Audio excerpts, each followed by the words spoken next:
અમરેલી જિલ્લાના જાફરાબાદમાં 3 બોટની જળ સમાધિ બાદ તંત્ર એલર્ટ બન્યું છે.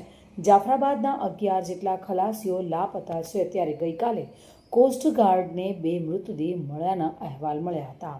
ત્યારે ગઈકાલે અમરેલી જિલ્લા સહિત રાજકીય આગેવાનોએ પણ ખલાસીઓના પરિવારજનોને સાંત્વના પાઠવી હતી. ગુજરાતના મુખ્ય દંડક કૌશિક વેકરિયા, અમરેલી જિલ્લા ભાજપ પ્રમુખ અતુલ કાનાણી, જિલ્લા ભાજપ યુવા પ્રમુખ ચેતન શિયાળ, શહેર ભાજપ પ્રમુખ સંદીપ શિયાળ તેમજ અધિકારીઓએ ખલાસીઓના ઘરે જઈને દુઃખમાં સહભાગી બન્યા હતા. જાફરાબાદના હજુ 9 ખલાસીઓની શોધખોળ કરવા માટે તંત્ર વરસાદ અને પવન વચ્ચે પણ સતત દરિયામાં શોધખોળ કરી રહ્યું છે. ખાસ કરીને જાફરાબાદમાં ખૂબ દુઃખદ ઘટના બની છે.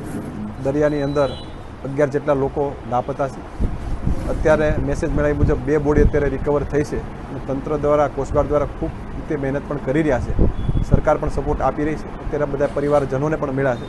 ખૂબ જ દુઃખદ ઘટના છે. આપણે ભગવાનને પ્રાર્થના કરીએ કે જલ્દીમાં જલ્દી એમની બોડી મળી જાય અને ભગવાન બધાને હાજર નરવા બહાર લાવે, કારણ કે 3-4 દિવસ જેવો સમય પણ થઈ ગયો છે.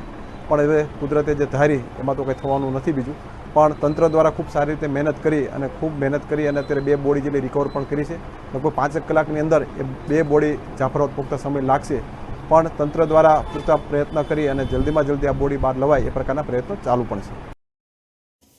બાબુભાઈ વાઢેર સાથે bureau report, today Gujarati news.